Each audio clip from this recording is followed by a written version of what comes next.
ਸਾਕਾ ਨਵੰਬਰ 1984 ਹਿੰਦੂ ਤਪ ਦਾ ਮਹਾਤਾਂਡਵ, ਔਰਤਾਂ ਨਾਲ ਵਹਿਸ਼ੀ ਸਲੂਕ।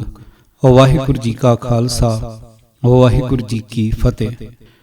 ਕਿਸੇ ਇੱਕ ਫਿਰਕੇ ਦੇ ਲੋਕਾਂ ਵੱਲੋਂ ਕਿਸੇ ਦੂਸਰੇ ਫਿਰਕੇ ਦੇ ਲੋਕਾਂ ਵਿਰੁੱਧ ਕੀਤੀ ਗਈ ਸਮੂਹਕ ਹਿੰਸਾ ਦੇ ਅਮਲ ਦੌਰਾਨ ਪੀੜਤ ਭਾਈਚਾਰੇ ਦੀਆਂ ਔਰਤਾਂ ਨਾਲ ਕੀਤਾ ਗਿਆ ਸਲੂਕ ਉਸ ਹਿੰਸਕ ਵਰਤਾਰੇ ਨੂੰ ਸਮਝਣ ਵਿੱਚ ਬੇਹੱਦ ਸਹਾਈ ਹੁੰਦਾ ਹੈ।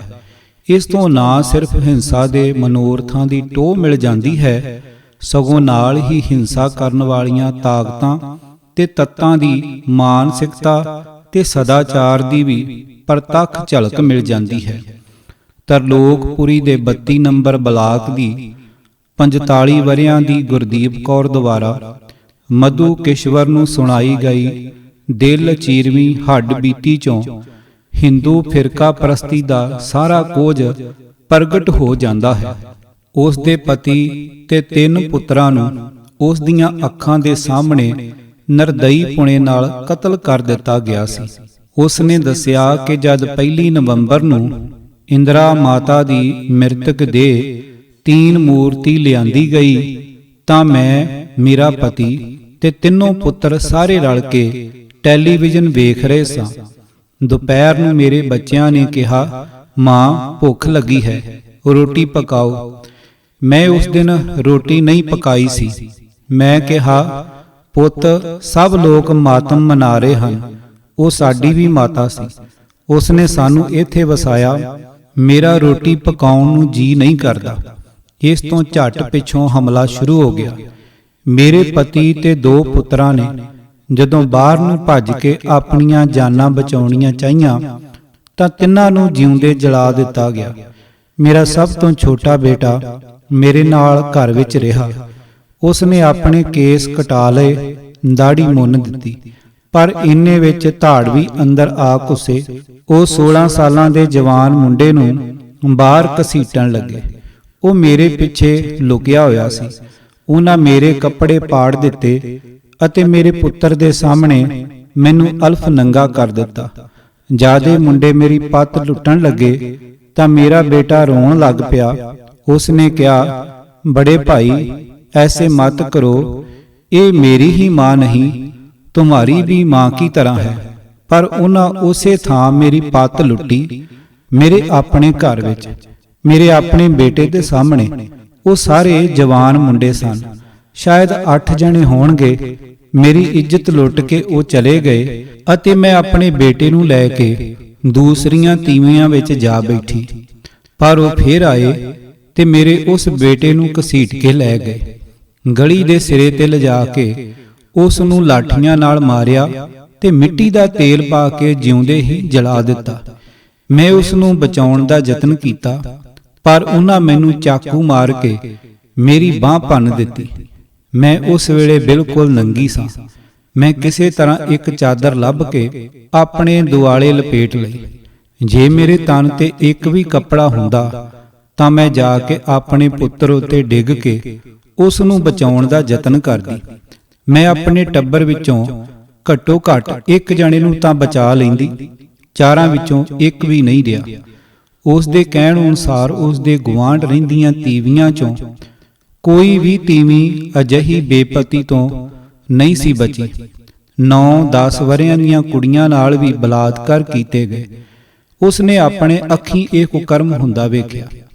ਧਾੜਵੀ ਪਹਿਲਾਂ ਮਰਦ ਮੈਂਬਰਾਂ ਨੂੰ ਘਰਾਂ ਚੋਂ ਬਾਹਰ ਖਿੱਚ ਕੇ ਅੱਗਾਂ ਲਾ ਕੇ ਸਾੜ ਦਿੰਦੇ, ਫਿਰ ਉਹ ਔਰਤਾਂ ਨੂੰ ਘਸੀਟ ਕੇ ਬਾਹਰ ਲੈ ਜਾਂਦੇ। ਜਦੋਂ ਘਰਾਂ ਨੂੰ ਲੁੱਟਿਆ ਜਾਂਦਾ ਸੀ ਤਾਂ ਔਰਤਾਂ ਨਾਲ ਕਈ ਵਾਰੀ ਬਲਾਤਕਾਰ ਕੀਤਾ ਜਾਂਦਾ ਸੀ। ਬਲਾਤਕਾਰੀਆਂ ਨੇ ਬੁੱਢੀ ਤੇ ਜਵਾਨ ਔਰਤ ਦਾ ਫਰਕ ਨਹੀਂ ਵੇਖਿਆ। ਨੰਦ ਨਗਰੀ ਵਿੱਚ ਇੱਕ 80 ਵਰ੍ਹਿਆਂ ਦੀ ਬਿਰਧ ਔਰਤ ਨੇ ਇੱਕ ਸਮਾਜ ਸੇਵਕ ਨੂੰ ਦੱਸਿਆ ਕਿ ਉਸ ਦੀ ਵੀ ਪੱਤ ਲੁੱਟੀ ਗਈ ਸੀ। ਤਰਲੋਕਪੁਰੀ ਵਿੱਚ ਕਈ ਬੁੱਢੀਆਂ ਜਨਾਨੀਆਂ ਨਾਲ ਉਹਨਾਂ ਦੇ ਟੱਬਰਾਂ ਦੇ ਸਾਹਮਣੇ ਵਾਰ-ਵਾਰ ਬਲਾਤਕਾਰ ਹੋਇਆ। 20 ਸਾਲਾਂ ਦੀ ਬੇਬੀ ਨਾਂ ਦੀ ਇੱਕ ਨਵ ਵਿਆਹੀ ਭਰ ਜਵਾਨ ਔਰਤ ਨੇ ਦੱਸਿਆ ਕਿ ਸਾਡੇ ਟੱਬਰ ਵਿੱਚ ਕੁੱਲ 6 ਜੀ ਸਨ। ਮੇਰਾ ਪਤੀ ਤੇ ਜੇਠ ਦੋਵੇਂ ਮਾਰ ਦਿੱਤੇ ਗਏ। ਹੁਣ ਅਸੀਂ 3 ਤੀਵੀਆਂ ਹੀ ਰਹਿ ਗਈਆਂ ਹਾਂ। ਸ਼ਾਮ 4 ਵਜੇ ਸਾਡੇ ਮਕਾਨ ਤੇ ਹਮਲਾ ਕੀਤਾ ਗਿਆ ਤੇ ਸਾਰੀ ਰਾਤ ਲੜਾਈ ਹੁੰਦੀ ਰਹੀ। ਮੇਰੇ ਪਤੀ ਨੂੰ ਪਹਿਲਾਂ ਕੁੱਟਿਆ ਗਿਆ ਤੇ ਫਿਰ ਜਲਾ ਦਿੱਤਾ ਗਿਆ। ਮੈਂ ਬੈਠੀ ਰੋ ਰਹੀ ਸਾਂ ਜਦ ਇੱਕ ਵੱਡਾ ਟੋਲਾ ਆਇਆ ਤੇ ਮੈਨੂੰ ਘਸੀਟ ਕੇ ਲੈ ਗਿਆ। ਉਹ ਮੈਨੂੰ ਬਲਾਕ ਬੱਤੀ ਦੇ ਸਾਹਮਣੇ ਝੁੱਗੀਆਂ ਵਿੱਚ ਲੈ ਗਏ ਤੇ ਮੇਰੇ ਨਾਲ ਮੂੰਹ ਕਾਲਾ ਕੀਤਾ। ਉਹਨਾਂ ਮੇਰੇ ਕੱਪੜੇ ਪਾੜ ਸੁੱਟੇ, ਦੰਦਾਂ ਨਾਲ ਵੱਢਿਆ ਤੇ ਨੌਂਦਰਾਂ ਮਾਰੀਆਂ। 10 ਵਜੇ ਰਾਤ ਨੂੰ ਲੈ ਕੇ ਗਏ ਤੇ ਸਵੇਰੇ 3 ਵਜੇ ਛੱਡਿਆ। ਮੈਂ ਜਦੋਂ ਵਾਪਸ ਆਈ ਤਾਂ ਬਿਲਕੁਲ ਨੰਗੀ ਸਾਂ। ਉਹਨਾਂ ਮੇਰੇ ਸਾਰੇ ਗਹਿਣੇ ਗੱਟੇ ਖੋਹ ਲਏ ਸਨ। ਉਹ ਮੇਰੇ ਤਨ ਤੇ ਇੱਕ ਕੱਪੜਾ ਵੀ ਛੱਡ ਕੇ ਨਹੀਂ ਗਏ। ਸੜਕ ਤੇ ਮੈਨੂੰ ਕਿਸੇ ਦੀ ਚਾਦਰ ਮਿਲੀ। ਮੈਂ ਚਾਦਰ ਵਲੇਟ ਕੇ ਚਿੱਲਾ ਪਿੰਡ ਦੀ ਤਰਫ ਚੱਲ ਪਈ। ਉੱਥੇ ਮੈਂ ਆਪਣੇ ਰਿਸ਼ਤੇਦਾਰਾਂ ਤੋਂ ਕੁਝ ਕੱਪੜੇ ਲਏ। ਤਰਲੋਕਪੁਰੀ ਦੀ ਹੀ ਇੱਕ ਹੋਰ ਪੀੜਤ ਸਿੱਖ ਬੀਬੀ ਜਾਨਕੀ ਬਾਈ ਨੇ ਮਿਸ਼ਰਾ ਕਮਿਸ਼ਨ ਨੂੰ ਸੌਂਪੇ ਹਲਫੀਆ ਬਿਆਨ ਵਿੱਚ ਬਲਾਤਕਾਰੀਆਂ ਦੀ ਇੱਕ ਭੀੜ ਦੁਆਰਾ ਵਿਖਾਈ ਗਈ ਦਰਿੰਦਗੀ ਦਾ ਹਾਲ ਬਿਆਨ ਕਰਦੇ ਹੋਏ ਦੱਸਿਆ ਕਿ ਦੰਗਾਕਾਰੀਆਂ ਨੇ ਸਿੱਖ ਬੀਬੀਆਂ ਨੂੰ ਧਮਕਾਉਂਦੇ ਹੋਏ ਹੁਕਮ ਦਿੱਤਾ ਸੀ ਕਿ ਸਾਨੂੰ ਆਪਣੇ ਖਾਵੰਦ ਕਹੋ, ਅਸੀਂ ਤੁਹਾਡੇ ਮਰਦ ਹਾਂ, ਅਸੀਂ ਹੁਣ ਤੁਹਾਡਾ ਜਲੂਸ ਕੱਢਾਂਗੇ। ਕਿਉਂ ਹੁਣ ਤੁਹਾਡਾ ਵੱਡਾ ਗੁਰੂ ਕਿੱਥੇ ਗਿਆ? ਤੁਸੀਂ ਹੁਣ ਕੁੱਤਿਓ ਤਰਲੋਕਪੁਰੀ ਦਾ ਨਾਂ ਲੈਣਾ ਛੱਡ ਦਿਓ। ਮੁੜ ਕੇ ਇੱਥੇ ਕਦੇ ਨਾ ਆਉਣਾ।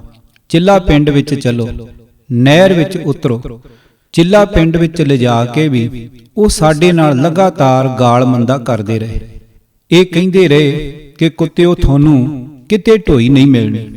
ਅਸੀਂ ਲੁੱਟੀਆਂ ਪੁੱਟੀਆਂ ਤੇ ਕਰਲਾਉਂਦੀਆਂ ਹੋਈਆਂ ਅਵਾਰਾ ਘੁੰਮਦੀਆਂ ਰਹੀਆਂ। ਤਰਲੋਕਪੁਰੀ ਦੀ ਇੱਕ ਹੋਰ ਔਰਤ ਜੋ 4 ਬੱਚਿਆਂ ਦੀ ਮਾਂ ਸੀ ਤੇ ਜਿਸ ਦੇ 18 ਵਰ੍ਹਿਆਂ ਦੇ ਭਰ ਜਵਾਨ ਪੁੱਤਰ ਨੂੰ ਉਸ ਦੇ ਸਾਹਮਣੇ ਹੀ ਬੇਰਹਿਮੀ ਨਾਲ ਕਤਲ ਕਰ ਦਿੱਤਾ ਗਿਆ ਸੀ, ਨੇ ਦੱਸਿਆ ਕਿ 1 ਨਵੰਬਰ ਨੂੰ ਜਦ ਉਹਨਾਂ ਦੀ ਆਪਣੀ ਹੀ ਬਸਤੀ ਦੇ ਹਿੰਦੂਆਂ ਅਤੇ ਆਲੇ ਦੁਆਲੇ ਦੇ ਪਿੰਡਾਂ ਦੇ ਗੁੱਜਰਾਂ ਨੇ ਸੈਂਕੜਿਆਂ ਦੀ ਸੰਖਿਆ ਵਿੱਚ ਇਕੱਠੇ ਹੋ ਕੇ ਬਸਤੀ ਉੱਤੇ ਹਮਲਾ ਕੀਤਾ ਤਾਂ ਸਾਰੀਆਂ ਔਰਤਾਂ ਨੂੰ ਘਰਾਂ ਚੋਂ ਕੱਢ ਕੇ ਇੱਕ ਜਗ੍ਹਾ ਇਕੱਠੀਆਂ ਕਰ ਲਿਆ ਗਿਆ ਸੀ। ਕੁਝ ਔਰਤਾਂ ਨੇ ਆਪਣੀ ਇੱਜ਼ਤ ਬਚਾਉਣ ਲਈ ਜਦ ਉੱਥੋਂ ਭੱਜਣ ਦਾ ਯਤਨ ਕੀਤਾ ਤਾਂ ਦੰਗਾਕਾਰੀਆਂ ਨੇ ਬਘਿਆੜਾਂ ਵਾਂਗ ਉਹਨਾਂ ਦਾ ਪਿੱਛਾ ਕਰਕੇ ਛੇਤੀ ਹੀ ਉਹਨਾਂ ਨੂੰ ਨੇੜੇ ਪੈਂਦੇ ਇੱਕ ਨਾਲੇ ਡਰੇਨ ਵਿੱਚ ਜਾ ਦਬੋਚਿਆ ਅਤੇ ਫਿਰ ਉਹਨਾਂ ਸਭਨਾਂ ਨਾਲ ਉਸੇ ਵੇਲੇ ਹੀ ਸਮੂਹਕ ਰੂਪ ਵਿੱਚ ਬਲਾਤਕਾਰ ਕੀਤੇ ਗਏ। ਉਹ ਰੋਂਦੀਆਂ ਕੁਰਲਾਉਂਦੀਆਂ ਦਰਿੰਦਿਆਂ ਕੋਲੋਂ ਰਹਿਮ ਦੀ ਮੰਗ ਕਰਦੀਆਂ ਰਹੀਆਂ, ਪਰ ਜਿਨ੍ਹਾਂ ਦਿਲਾਂ ਚੋਂ ਇਨਸਾਨੀਅਤ ਹੀ ਖਤਮ ਹੋ ਚੁੱਕੀ ਸੀ, ਉੱਥੇ ਰਹਿਮ ਲਈ ਜਗ੍ਹਾ ਕਿੱਥੇ ਰਹਿ ਗਈ ਸੀ। ਉਧਰ ਕਮਰੇ ਵਿੱਚ ਇੱਕੋ ਜਗ੍ਹਾ ਤੋੜ ਕੇ ਬਿਠਾਈਆਂ ਗਈਆਂ ਔਰਤਾਂ ਨੂੰ ਅਲਫ ਨੰਗਿਆਂ ਕਰਕੇ ਉਹਨਾਂ ਨੂੰ ਮੌਕੇ ਤੇ ਮੌਜੂਦ ਭੀੜ ਵਿੱਚੋਂ ਆਪੋ ਆਪਣੀ ਪਸੰਦ ਦੇ ਮਰਦਾਂ ਦੀ ਚੋਣ ਕਰਨ ਲਈ ਕਿਹਾ ਗਿਆ। ਫਿਰ ਸਾਰੀਆਂ ਦੀ ਵਾਰ-ਵਾਰ ਪੱਤ ਲੁੱਟੀ ਗਈ। ਉਸ 4 ਬੱਚਿਆਂ ਦੀ ਮਾਂ ਨਾਲ 10 ਜਣਿਆਂ ਨੇ ਖੇ ਖਾਧੀ ਸੀ। ਹੈਵਾਨਾਂ ਨੇ ਆਪਣੀ ਹਵਸ ਬੁਝਾ ਲੈਣ ਤੋਂ ਬਾਅਦ ਸਾਰੀਆਂ ਔਰਤਾਂ ਨੂੰ ਅਲਫ ਨੰਗੀ ਹਾਲਤ ਵਿੱਚ ਧੱਕੇ ਦੇ ਕੇ ਬਾਹਰ ਕੱਢ ਦਿੱਤਾ ਸੀ। ਅਭਾਗੀਆਂ ਸਿੱਖ ਬੀਬੀਆਂ ਨੇ ਆਪਣੇ ਅਪਮਾਨ ਤੇ ਲਾਜ ਨੂੰ ਕੱਜਣ ਲਈ ਜੋ ਵੀ ਲੀਰ ਹੱਥ ਆਈ ਆਪਣੇ ਤਨ ਉੱਤੇ ਲੈ ਲਈ ਸੀ। ਨੈਣ ਤਾਰਾ ਸਹਿਗਲ ਨੇ ਸ਼ੁਗਲ ਮੇਲਾ ਕਰ ਰਹੇ ਦਰਿੰਦਿਆਂ ਦੁਆਰਾ ਬੁੱਢੀਆਂ, ਜਵਾਨ ਤੇ ਗਰਭਵਤੀ ਔਰਤਾਂ ਤੋਂ ਲੈ ਕੇ 8-8, 9-9 ਸਾਲਾਂ ਦੀਆਂ ਬਾਲੜੀਆਂ ਨਾਲ ਕੀਤੇ ਗਏ ਅਣਮਨੁੱਖੀ ਕਾਰਿਆਂ ਉੱਤੇ ਵੇਲੇ ਦੇ ਹਾਕਮਾਂ ਨੂੰ ਕਰਾਰੀ ਫਿਟਕਾਰ ਪਾਈ ਹੈ। ਇਸ ਤਰ੍ਹਾਂ ਸਿੱਖ ਬੀਬੀਆਂ ਨੂੰ ਸਿੱਖ ਵਿਰੋਧੀ ਫਿਰਕੂ ਹਿੰਸਾ ਦੀ ਅੱਗ ਵਿੱਚ 2 ਵਾਰੀ ਸੜਨਾ ਪਿਆ। ਪਹਿਲਾਂ ਉਹਨਾਂ ਦੇ ਪਤੀਆਂ, ਪੁੱਤਰਾਂ ਜਾਂ ਭਰਾਵਾਂ ਦੇ ਸਾਹਮਣੇ ਹੀ ਉਹਨਾਂ ਦੀਆਂ ਇੱਜ਼ਤਾਂ ਲੁੱਟੀਆਂ ਗਈਆਂ ਅਤੇ ਫਿਰ ਉਹਨਾਂ ਦੀਆਂ ਅੱਖਾਂ ਦੇ ਸਾਹਮਣੇ ਉਹਨਾਂ ਦੇ ਮਰਦਾਂ, ਪੁੱਤਰਾਂ ਤੇ ਵੀਰਾਂ ਨੂੰ ਜਿਉਂਦਿਆਂ ਸਾੜ ਦਿੱਤਾ ਗਿਆ ਸੀ। ਇਸ ਉਪੱਦਰ ਦੇ ਛੇਤੀ ਹੀ ਬਾਅਦ ਰਾਤ ਦੇ ਕੰਮ ਵਿੱਚ ਸਰਗਰਮ ਹੋਈਆਂ ਕੁਝ ਰੌਸ਼ਨ ਜ਼ਮੀਰ ਔਰਤਾਂ ਨੇ ਜਦ ਅਪਮਾਨ ਤੇ ਸਿਤਮ ਦੀਆਂ ਮਧੋਲੀਆਂ ਇਹਨਾਂ ਸਿੱਖ ਬੀਬੀਆਂ ਦੇ ਮੂੰਹੋਂ ਉਹਨਾਂ ਨਾਲ ਹੋਈਆਂ ਅਣਹੋਣੀਆਂ ਦੀ ਹੌਲਨਾਕ ਵਿਥਿਆ ਸੁਣੀ ਤਾਂ ਉਹਨਾਂ ਦੇ ਕਲੇਜੇ ਮੂੰਹ ਨੂੰ ਆ ਗਏ ਸਨ। ਬਾਅਦ ਵਿੱਚ ਜਾ ਕੇ ਕਈ ਸਾਲਾਂ ਦੇ ਵਕਫੇ ਪਿੱਛੋਂ ਪੜ੍ਹ ਲਿਖ ਕੇ ਪ੍ਰੌੜ ਹੋਈ ਇੱਕ ਉੱਚ ਵਰਗ ਦੀ ਚੇਤਨ ਬੁੱਧ ਤੇ ਸੂਖਮ ਭਾਵੀ ਸਿੱਖ ਔਰਤ, ਜਿਸ ਨੇ ਨਵੰਬਰ 1984 ਵਿੱਚ ਆਪ ਵੀ ਇੱਕ ਵੱਖਰੀ ਸ਼ਕਲ ਵਿੱਚ ਸਿੱਖ ਵਿਰੋਧੀ ਫਿਰਕੂ ਹਿੰਸਾ ਦਾ ਸੰਤਾਪ ਚੱਲਿਆ ਸੀ। ਜਦ ਸਾਕੇ ਦੀ ਤਪਦੀ ਯਾਦ ਦਾ ਮੁੜ ਸਫ਼ਰ ਕੀਤਾ ਤਾਂ ਉਸ ਨੂੰ ਇਹ ਗੱਲ ਬੜੀ ਹੀ ਰੜਕੀ ਤੇ ਬੁਰੀ ਲੱਗੀ ਕਿ ਇਸ ਸਾਕੇ ਨਾਲ ਸੰਬੰਧਿਤ ਪ੍ਰਕਾਸ਼ਿਤ ਹੋਈਆਂ ਰਿਪੋਰਟਾਂ, ਕਿਤਾਬਾਂ ਤੇ ਪੜਤਾਲੀਆ ਕਮਿਸ਼ਨਾਂ ਦੀਆਂ ਕਾਰਵਾਈਆਂ ਵਿੱਚ ਘੱਲੂਘਾਰੇ ਦੇ ਇਸ ਬੇਹੱਦ ਘਿਨਾਉਣੇ ਪੱਖ ਨੂੰ ਰੜਕਵੇਂ ਰੂਪ ਵਿੱਚ ਅਣਗੌਲਿਆਂ ਕੀਤਾ ਗਿਆ ਹੈ। ਇਨ੍ਹਾਂ ਔਰਤਾਂ ਨਾਲ ਬੀਤੇ ਸੰਤਾਪ ਨੂੰ ਅਜੇ ਤੱਕ ਨਾ ਤਾਂ ਚੰਗੀ ਤਰ੍ਹਾਂ ਨਾਲ ਕਲਮਬੰਦ ਹੀ ਕੀਤਾ ਗਿਆ ਹੈ, ਬਹੁਤੀਆਂ ਰਿਪੋਰਟਾਂ ਵਿੱਚ ਇਸ ਅਣਮਨੁੱਖੀ ਕਾਰੇ ਦਾ ਚਲਵਾਂ ਜਿਹਾ ਜ਼ਿਕਰ ਹੀ ਮਿਲਦਾ ਹੈ ਅਤੇ ਨਾ ਇਸ ਉੱਤੇ ਅਜੇ ਤੱਕ ਕੋਈ ਕਾਨੂੰਨੀ ਕਾਰਵਾਈ ਹੀ ਹੋਈ ਹੈ। ਕਿੰਨੀ ਗਲਾਨੀ ਤੇ ਦੁੱਖ ਦੀ ਗੱਲ ਹੈ ਕਿ ਅੱਜ ਤੱਕ ਕਿਸੇ ਦੋਸ਼ੀ ਉੱਤੇ ਬਲਾਤਕਾਰ ਦਾ ਇੱਕ ਵੀ ਮੁਕੱਦਮਾ ਨਹੀਂ ਚੱਲਿਆ। ਲੇਖਕ ਸਰਦਾਰ ਅਜਮੇਰ ਸਿੰਘ, ਆਵਾਜ਼ ਭਾਈ ਗੁਰਜੰਟ ਸਿੰਘ ਰੂਪੋਵਾਲੀ। ਵਾਹਿਗੁਰੂ ਜੀ ਕਾ ਖਾਲਸਾ, ਵਾਹਿਗੁਰੂ ਜੀ ਕੀ ਫਤਿਹ।